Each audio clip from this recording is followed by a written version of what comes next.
Ligo ka na po ate. Opo. Kailan ka lilipat sa Hawk?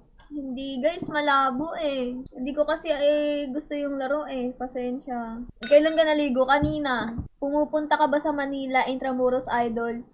First and last na punta ko na dun guys. Ayoko na bumalik sa Intramuros. Napakainit dun. Tapos puro lakad. Di ko gusto. Nakakapagod. Ayoko na nga dun sa Intramuros. Ang init. May iri pa kasi. Ito na nga, ano.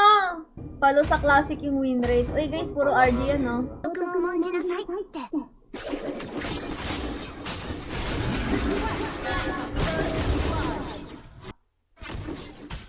Pag may pansit ka, pwede to.